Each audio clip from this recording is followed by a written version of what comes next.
So, not too long ago, my buddies and I got to attend a CFMOTO tryout day.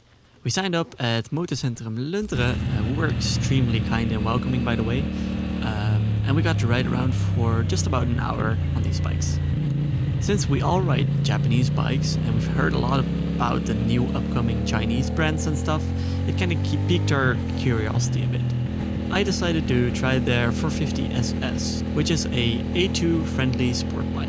Since I have a lot of experience on A2 restrictions and stuff, especially on sport bikes, I was curious. So these are the things that I got to learn about this bike while I was on it for a short period. Okay, to completely start off, the bike looks awesome. They come in amazing colors and they look very good, at least in my opinion. Of course, this is always a great thing to have. Swinging a leg over the bike, you instantly notice one thing. The very committed ergonomics. It's not done in an overboard kind of way, but it's definitely engaging, which suits the bike and the handling as well. Compared to my experience, which is mainly on a Kawasaki, but I've also tried things like Honda and Yamaha, the bike, the clutch, the brakes, everything felt feather light, which isn't particularly a bad thing, but in the first half it kind of had me worried the bike would also kind of handle that way and maybe feel a bit cheap and flimsy. Luckily, this isn't really the case at all, though I personally prefer my controls and my bike to feel more planted and a bit more solid. To be fair, it's not a bad thing on this bike at all. I felt planted enough, but very agile and very light. The bike is really fun to throw around because of this. Another thing I instantly noticed was the engine. It really shined in this motorcycle.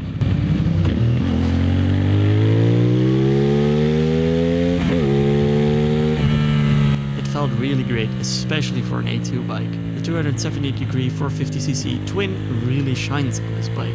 It's paired with a great gearbox, unlike the 450 MT, which I also rode, and in my experience, especially on the road, that wasn't as good, but on this bike, it's good. It has plenty of torque throughout the low mid to high mid range, and it sounds wonderful. Even the stock exhaust already sounds good, so it has a ton of potential for the aftermarket stuff. The 270-degree crankshaft does somewhat create an identity crisis, however, at least in my opinion, it's a great engine layout for, let's say, a naked bike or a sport touring bike in my opinion, but what it gains in the low to mid-end torque, it loses in top-end power.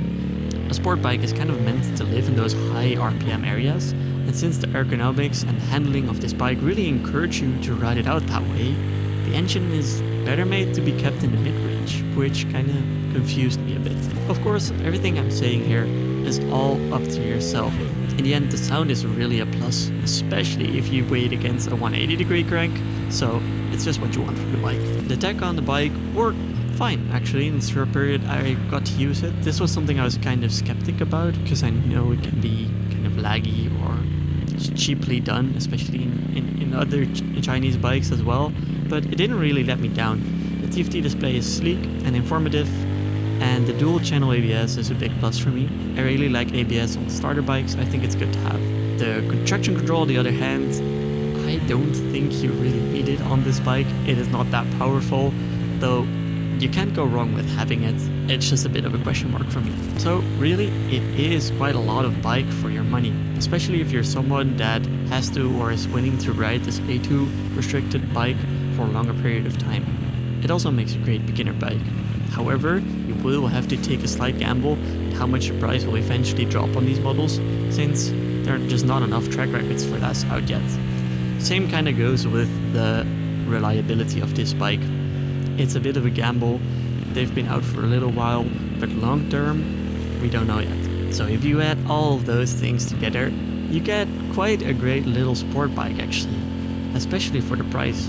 And yeah, sure, maybe it has a little bit of an identity crisis and there's not enough data to ensure its reliability, but it really feels like a breath of fresh air. And if you're willing to take a little bit of a bet, I think it can be worth it. It's definitely something you need to experience, especially if you're looking in this kind of section of bikes. I would recommend riding one just to try it. If you're looking around for a bike like this, do make sure you also ride the things like a Yamaha R3 and a Ninja 400 or 300 or even a 500 depending on your budget, since I think these bikes also still weigh up pretty well against this one as well. and it will just come down to what you actually prefer. If you're interested in more information about this bike or maybe another video, please let me know in the comments. As always, you can ask me anything about my experience and I will try to answer everything to the best of my ability. And for now, I would like to thank you for watching this video, and I'll maybe catch you in the next one.